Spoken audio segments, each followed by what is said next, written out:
BlueStone was founded in 2011 by Gaurav Singh Kushwaha in a bid to modernize India's jewellery industry. While it started out as an online first jewellery buying platform, it has expanded into physical stores in recent years. Some of its notable investors include Accel India, Tulari Capital, Sama Capital, Nikhil Kamath and Sunil Kant Munjal among others. The Bengaluru headquartered startup offers contemporary lifestyle diamond, gold, platinum and studded jewellery under its flagship brand BlueStone.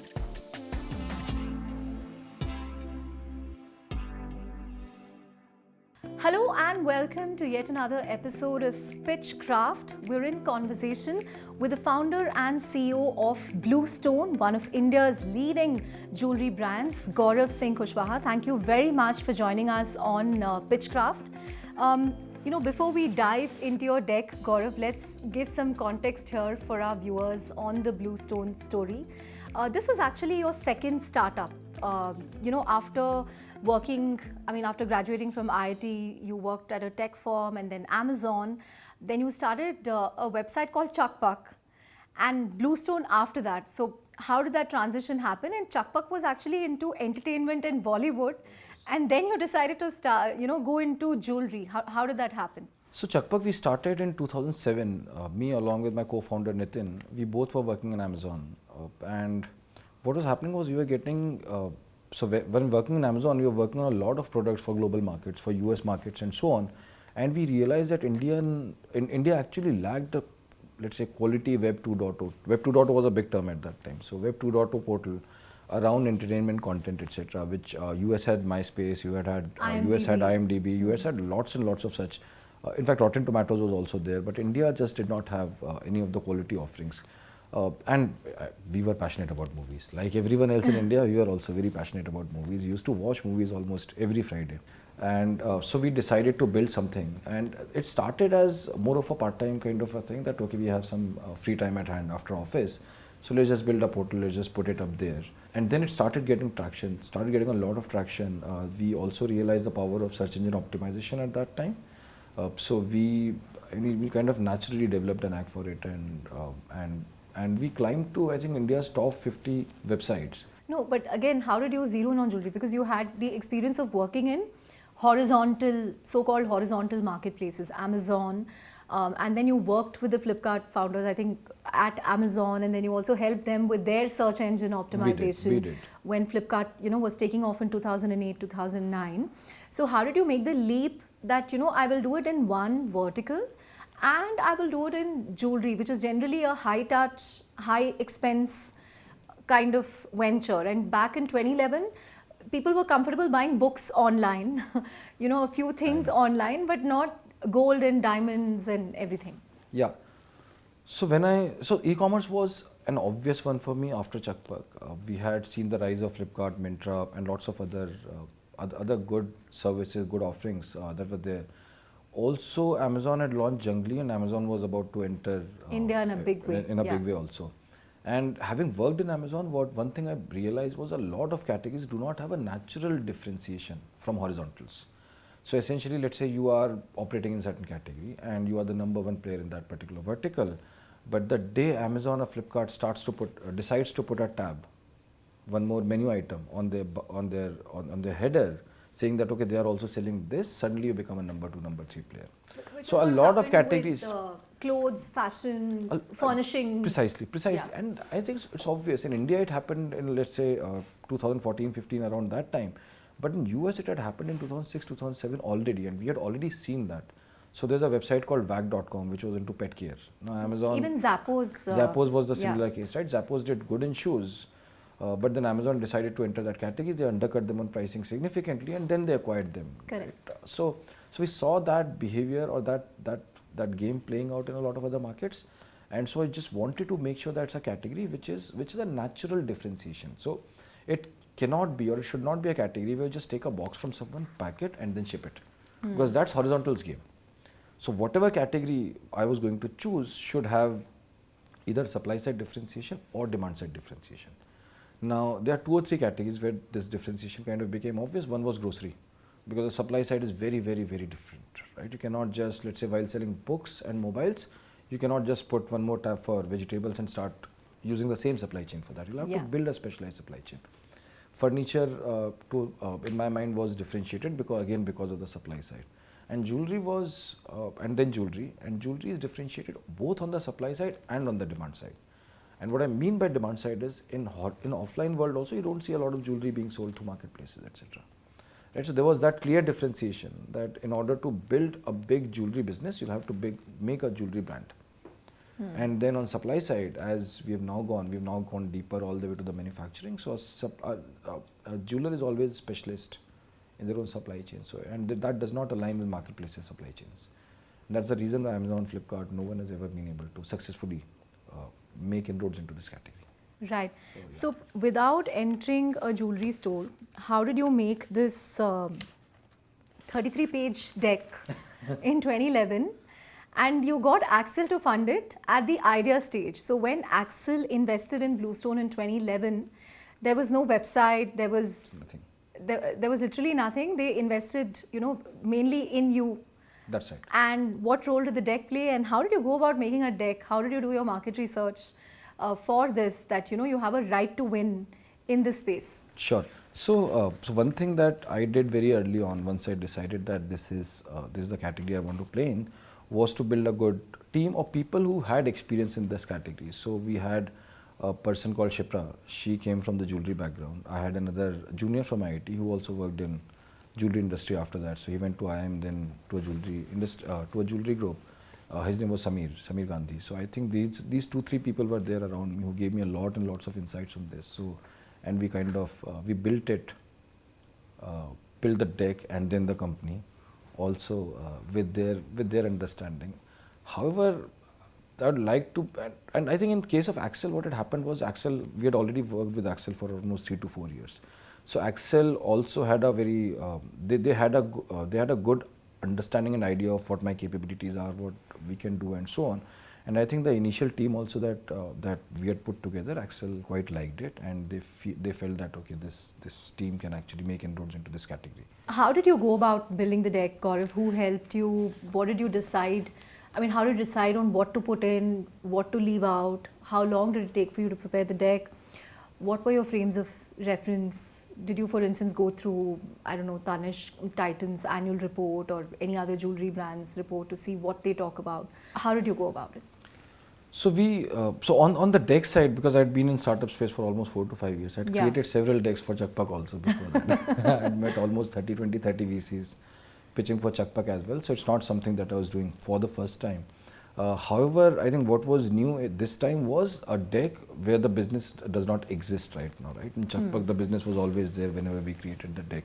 So this is an idea stage. This is an idea stage deck, and hence a lot of material, a lot of things which are there in this deck are about the market and not about the business per se. Right? So the purpose of this deck was then to actually convince a person, let's say Accel, and we spoke to a few other investors also. So to convince them on the potential of the market, on the market size, on the opportunity, etc.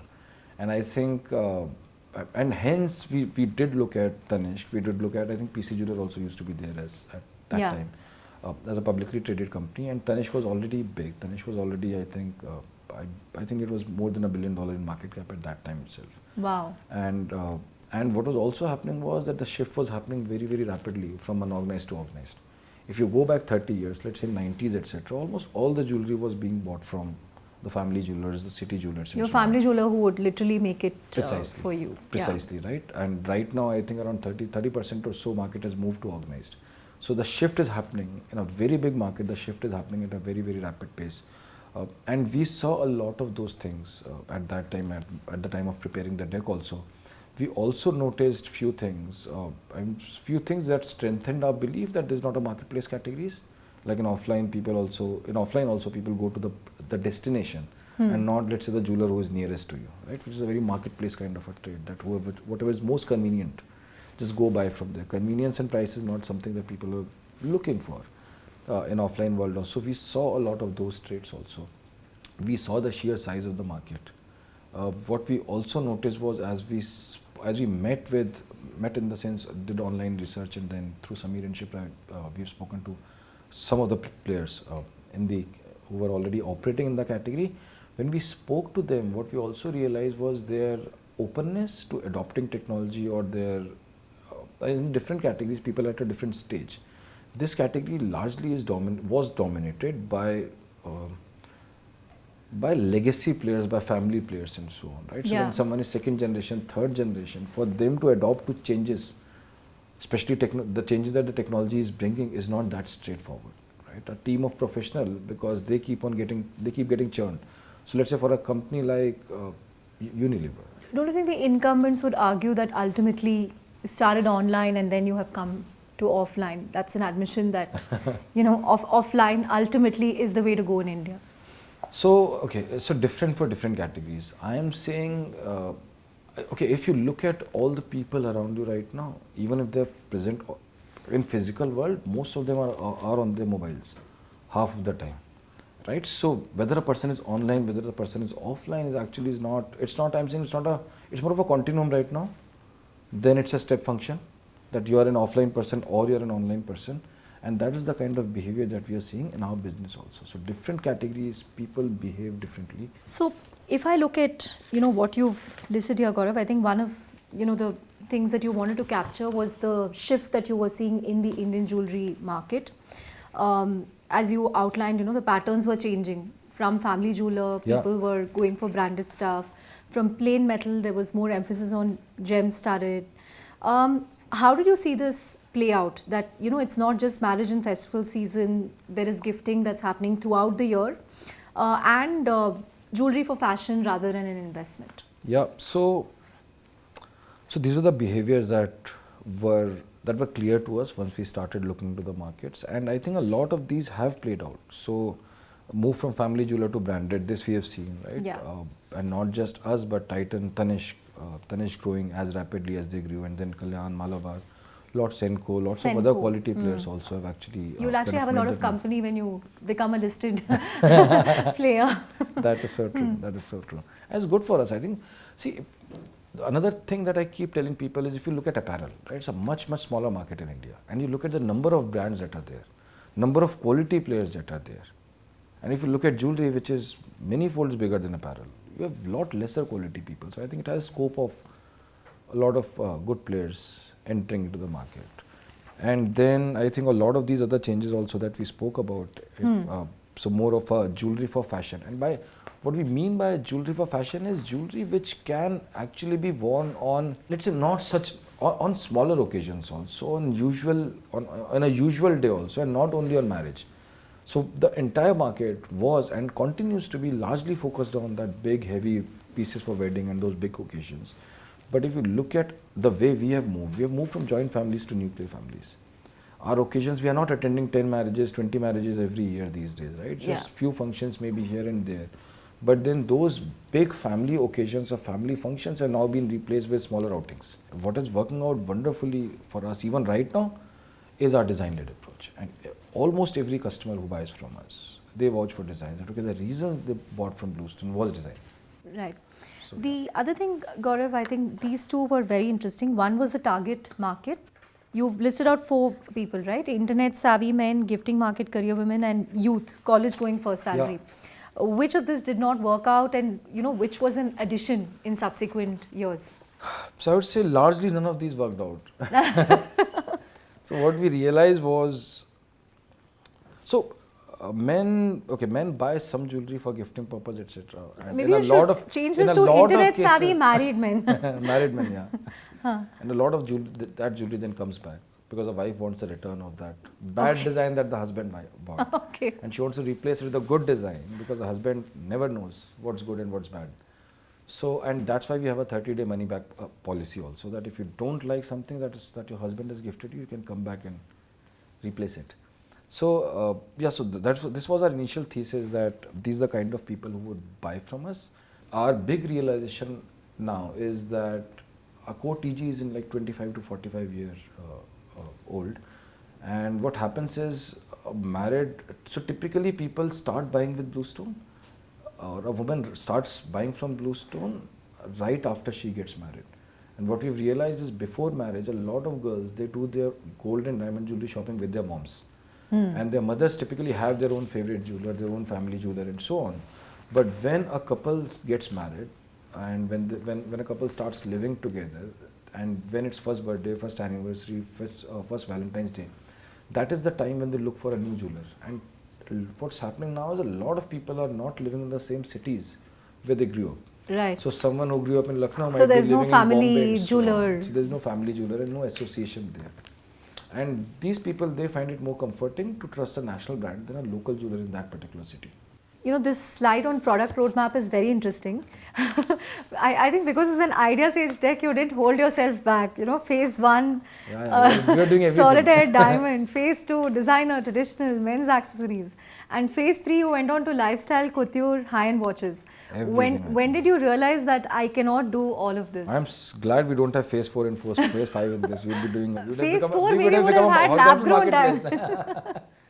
No. So I think it was pretty elaborate at that time. Or we had actually put in a lot of forward. So did Accel ask you, Gaurav, aren't you doing too much? 10 categories, 15 categories in what is supposed to be a very niche, specialized business? So I think some of those questions would have come, and I honestly don't remember how exactly I answered them. But yeah, I see that now being a more mature person in this particular category, I look at this and just looks that it's just way too much. In fact, what we realized was that most of the other online players, let's say be in India, be outside, were just focused on solitaires, and solitaires was something which was kind of a even big... Carrot Lane, right? Carrot Your Lane was doing competitor solitaires then. at that time. So solitaire was a big hit among investors. But when we looked at the market, when we got into the business, we realized that what we want to do is jewelry. Solitaire is a very small category in India, and also solitaire is a very, it's a very specification driven purchase. That okay, this is the size, this is the cut, this is the clarity and so on. And hence the pricing pressure would always be there in such a category. But just a quick follow-up, Gaurav, you know, the very advantages that you mentioned, right? You inventory less model, asset light model. Again, how has it changed now that you're heavily, you know, expanding offline? I think you're present in over 100 cities. Yeah. What are you doing differently? Because you'll have to encounter these same issues related to inventory. So how did you have to sort of adjust your business? That is true. So as we started rolling out more and more stores, our dependency or our need for inventory also kept on increasing. It keeps on increasing as we, along with every store comes inventory.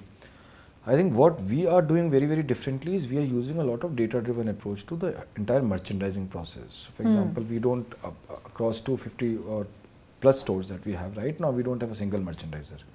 There's actually a automation tool sitting in the back, algorithms which use a lot of machine learning.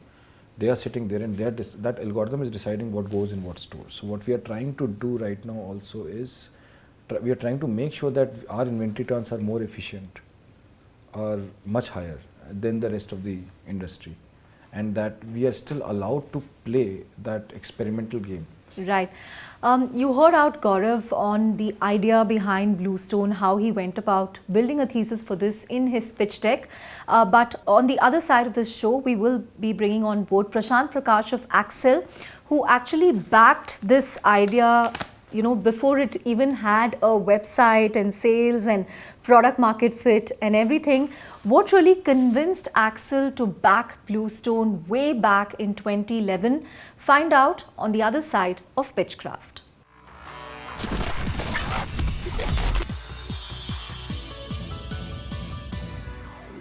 Welcome back to PitchCraft. As promised, we have one of BlueStone's early investors, Prashanth Prakash of Accel, who invested in BlueStone when it was just an idea. Nothing was really executed then, Prashanth. Just the deck. Just the deck. What gave you the conviction, or you know, what was it about this deck, or was it about the person behind the deck? I mean, to be honest, I would say the person behind the deck first. So we had worked with Gaurav, and Gaurav had, you know, it was very early days, in the Erasmic days actually, that we started working together. When he had Chakpak. Chakpak. And Erasmic was a small fund, and Gaurav knew Abhishek very well, Subrato. We were almost working like a small family type of, so Chakpak was like a family venture, with Gaurav. So we were that intimately involved in it. And so we had come to know Gaurav, and Gaurav was also this SEO guru in those days. So Gaurav would help a lot of our portfolio companies, including Flipkart, across the board. And so he was somebody we knew had this unique skill to master something and do a great job in that. Right. Prashanth, BlueStone was founded in 2011, and this was 3 years after you invested in Flipkart, right?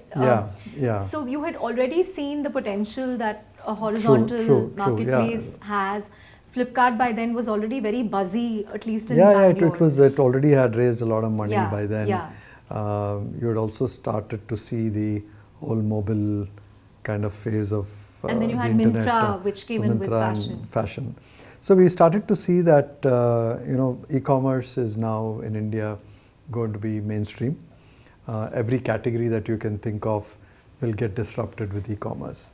And that's when we did our classical prepared mind in Accel. And we went through and did a landscape of all the potential categories. And as you know, Abhishek Goyal ended up doing Urban Touch. So we did a bunch of these categories, and it was one of those serendipitous moments when in that list, jewelry stood out for us as one of the must-do verticals. And one of these days, we just were having this casual thing, and we had actually independently come to the same place. So we had done this prepared mind, and jewelry was top of stack for us. And Gaurav was after Chakpak thinking about what next, and he also, being from the Amazon days, probably was itching to do something in e-commerce, and he was just looking for the right e-commerce place. So it was just a good coincidence that we had a vertical focus by that time, and jewelry was important for us, and Gaurav came with this deck. And when you went through the deck, again, what stood out for you? Because as an investor, you want to know, okay, does this entrepreneur or founder have the right to win? How big is the market? Yes. How fast can they grow? How big can it potentially be? Did this deck answer those questions for you? Because there is one particular slide on the Indian jewelry market and how big it can be. So we wouldn't claim to be experts by then. I mean, of course, we had done a prepared mind, but we were still a little bit high level in terms of what in jewelry. But we started looking at global comparables. And that's when, our going in thesis was, diamonds are important, right? Because globally, Blue Nile and a lot of these players had built their entire business around. And one good takeaway from this deck and the discussions we had when Gaurav was, because we as investors like to see this very different point of view from the founder. If a founder came with lots of areas of knowledge and expertise that we already have, then I think we should be running that business and not the founder. So and in this case it was that Gaurav came with these thoughts or these insights, which was for us novel and new. That India is not going to be about diamonds only. I think India will lead with gold, and India will lead with designs, and also many other insights on inventory, and the fact that he wanted to actually virtualize the whole photography process. So we saw that Gaurav had, in the 6-7 months, had a very good understanding of how India is different, because that was already something that we were seeing in Flipkart and some of these categories, that taking a model from some other country and just replicating here was not always work. You have to approach it from first principles, like how Flipkart invented the logistics, cash on delivery. So that for us was kind of a little bit comforting, that Gaurav, and we knew that Gaurav does think first principles, and when he applies himself, he he gets into the weeds in terms of getting insights on that category. And he was able to present a lot of that in the IC, that India is different, and why jewelry, and the TAM was something that anyway in the first place was, like I said, Gaurav first TAM was number 2 and number 3 was just his insights on give us comfort that he had already understood what needs to be customized for India. What kind of discussions came up during your IC meetings to approve BlueStone, BlueStone investment? Right. What were people skeptical of the most, or what were they most concerned about? Was it the competition, the size of market? What was it? Or even the trust factor. The trust, the touch and feel part, and even later, I would say it turned out to be a big acceleration point of the business, right? While the anchor for the business was still being able to do this virtual browsing and this infinite scroll, and all of that were very important. I think we were a little bit skeptical that people would buy jewelry in India, slightly higher value product. So everything that we had seen people buy online in India till then were products with a very different price point. Yeah, the average one would have been $500, 500, $1,000, 1,000, with a very low price point, so very high on specification, like mobile. Mobile. The price point is high, but you know exactly what you're going to get. What specs you're going to get. A box. Yeah. So I think we were skeptical about that, and that's one where some of these areas we have to just say, okay, the founder will figure it out, right? So that was one area. I think the second area is when you, in the other slide where you see the range of products that he wanted to do. Yeah. We really weren't sure that you had to do that many. Right? 13. On slide 13. Yeah. Because we thought that, okay, one part of it is a little bit of a standard jewelry company like what we have seen in India, but some of it is on the fashion and being like some of the global brands like Tiffany and which were very high, and we didn't know that how all of this would this very high-end jewelry and this slightly more functional and everyday wear, which was that's the other anchor we liked, that even a big competitor like Tanishq was heavily focused on the higher price jewelry, and there was nobody giving you a great choice of designs, because one thing about online that we did carry over in terms of thinking here is choice, right? So which I think people had gotten used to. So if you got the same offline choice and got it online, we knew that wouldn't work. Right. Gaurav, Prashanth said that you approach things from first one. So when you ended up building the experience, the trust factor in BlueStone, which I think was very crucial, it started with, the images itself. You figured out that you can't just click a picture and upload it. You'll have to do it in a different way. Then, home visits where you had a special replica made of an alloy to assure people that this is what they would end up getting. Again, how did you sort of pick up on that? Did it just come with experience, discussion with some of those first employees, or customer feedback? How did you go about it? Yeah, so I think on the product visualization, we were just appalled with what we saw as the quality of the photographs. So the first pieces that we had, around 400 pieces, when we looked at the photographs, it was actually pretty bad, and rightfully so. See, and this is not a category. I remember the discussion that, hey Gaurav, you can't be having thousands of products and pay this much, right? And just cataloging. And see, these are reflecting surfaces and refracting surfaces. So metal is reflective, and diamond lets the light pass through. So it's a very, very difficult product to take a good photograph of. And then we looked around and said, okay, we need to do something. And then I started exploring this whole 3D rendering thing and realized that this is something that can be used meaningfully. And so we did a lot of experiments with that. We figured out that, okay, it is possible to make it work. And we were the first ones in the world to do 3D rendering for jewelry, and that actually took the visual appeal to a significantly higher level. In fact, almost all the investors said that, will you be able to make jewelry which is as beautiful as what this? What was sort of the low point between 2011 and 2024? Because 2011, 2012, vertical commerce was taking off across categories. 2014, 15, there was a bit of a funding slump when you saw this huge consolidation among, online food delivery, grocery, and so on. So what was the low point? Again, were there debates on should we find a strategic, should we continue building? But what was the low point in the last 10 years, and how did you sort of navigate that? See, I think there were points at which, while Gaurav ran a very capital efficient business, and he maximized whatever capital we could put in as an early stage fund. I think the ecosystem in India did not have a lot of mid-stage funds. Funds that were, you had like Tiger, who had already invested in Carrot Lane, right?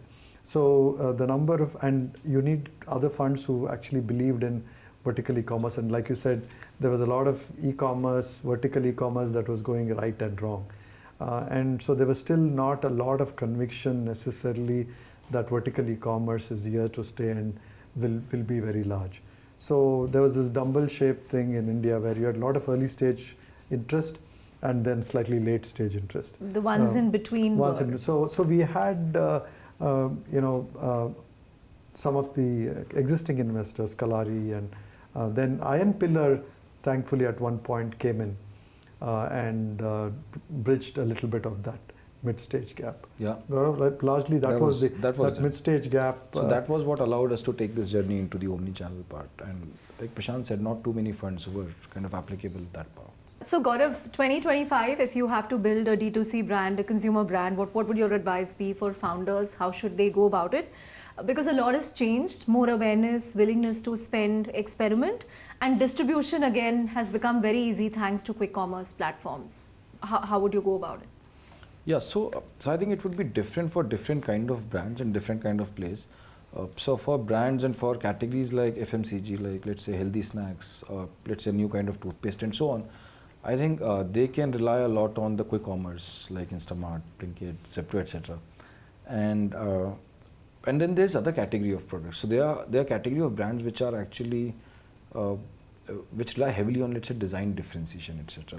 Let's say if you're building a lifestyle brand, if you're building something in apparel, if you're building something where the visual side of the product or the design side of product can actually create a lot of pull, then I would say using platforms like Instagram, etc., where people are consuming a lot of content, and these platforms know a lot about the psyche of the users who are actually consuming this content. So using those platforms efficiently to sell different product to different people is now possible only now. Otherwise it was very difficult. I mean, on Google also, while SEM, etc. was available to use, it was only after the intent is built strong enough for someone to search on Google and then for you to show an ad to that person.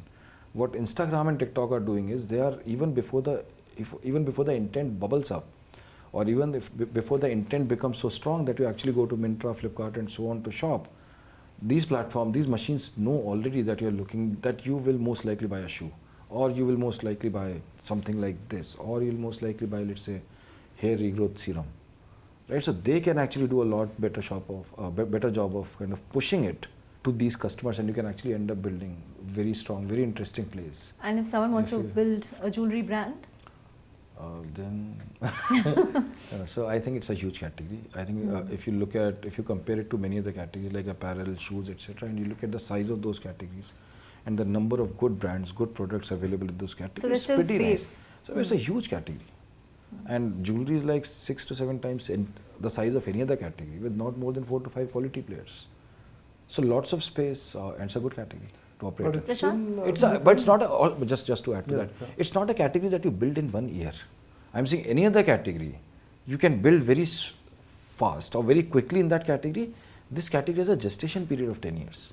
So you're ready to wait for that much time, then you can actually end up building something. You've been at it for 14 years. I've been at it for almost 13, 14 years. In fact, Tanishq struggled in the first 10 years of their life. So they started in 94 and started growing big after a significant time. So if you want to build a jewelry brand, be prepared for the long haul. People have done that over 3 generations also. So yeah. So I think building, so there's positives and negatives of the building using the existing channels. One is you don't control the channel over time. The channel The starts algorithm starts start controlling. dictate, and the channels can also dictate terms Yeah. and can disrupt your products through white label products and so on. So I think being able to build quality products in categories over long periods of time, finding those will still be what will be long-term venture fundable, because you want ultimately as a brand to be the destination. I know it's difficult, right? So in some categories like jewelry, saying 10 years, there could be other categories where it's 8 years. But as an investor, we would still like to see entrepreneurs go after categories where the product engineering and the moats that you can build around the product as a brand will have you have a direct relationship with the customer over time. You can use social, and you should use social for many other things to gain momentum and to be present wherever you should be present as a brand. There's no reason not to be present everywhere you should be present. But I think that nothing substitutes building that relationships with the brand, and that is built on top of a high quality, well engineered product. So that's what we would like to see in companies that can be billion-dollar companies. Right. Final question to both of you. Prashant, what's the next big milestone from BlueStone? I think with BlueStone, part of the country and part of the demographic that they have tapped is, I would say, just 30-35% of the final potential. So I think it's largely about just execution there, and I think there is a lot of efficiency still possible with AI, and there's a lot of AI-led design paradigm shifts that are there to be experimented with. So there's some exciting stuff that can come, and there are possibilities in manufacturing and design now that they control that entire stack, that they'll be able to innovate with materials that coexist with each other, which were never experimented with before. So me and Gaurav keep talking about people now wanting to see fusions of materials and designs which they've never seen before. Right? So I think you have to keep the bar high in terms of surprising people on possibilities with design, and that's really what is still exciting. Right. Gaurav, what are you looking forward to? So one of the things I will continue on what Prashant mentioned, which is basically the design innovations, which remains key focus for us. So, and a lot is possible. A lot of techniques, a lot of materials, etc. is possible, and people are open to those. So like what we've seen with lab-grown. Not exactly lab-grown, but let's say one of the products that we have is a steel bracelet with some gold, etc. around it. Now that's a very interesting one, because the entire bracelet in gold, first of all, makes it a very high price point item. Second, there are a lot of interesting, the looks wise also, that actually worked out very well for us. As a category, it has worked out very well for us. Watch jewelry as a category, which we launched, we were the first ones to launch in the country, that worked out very well for us. So on design, we keep on innovating. Beyond that, another thing that we are focused on is the entire category expansion part. So what had happened was, we were, for the first half, first 7 to 8 years, we were largely online. And hence we were kind of very strong in certain categories which were lower price point categories, because those were the only products, or those were the only price points rather, that people were buying from BlueStone, and hence the chicken and egg problem, that you keep on creating more and more offerings in those price point categories, whereas let's say categories like necklaces, bangles, which naturally fall into higher price point, were not moving online, and hence we did not do a lot of design innovations or design development in that. Now what's happening is, as we now have offline stores also, and secondly, as our customer base is also maturing. So the same woman who was, let's say, 30-year-old 10 years back is now 40-year-old, and her preferences, her kind of jewelry that she buys also expands in price point and spread also. So that is also something that we are exploring very actively, and so far there are some good signals on that also. So making it a wider base. And I think there are options to go global. I think it's definitely a category where Made in India brand. These designs, I think, should find appeal everywhere. So sometime Right. back we did a trunk show in Bangalore, and that was in Leela, and I think 4 or 5 foreigner families or couples who were there in Leela, they just walked into the store and they ended up buying something. Right, so I think the designs have that appeal. They're not like so traditional that they don't have any So applicability. they're outside. contemporary enough for them to go with any kind of global fashion. Great. On that note, Gaurav and Prashanth, thank you very much for joining us. If you want to catch hold of the 2011 deck, log on to seedtoscale.com where you can download the entire deck, check out what the assumptions were for BlueStone back then. But thank you very much, Gaurav and Prashanth, for this conversation. Thank you, Chandra. Always nice.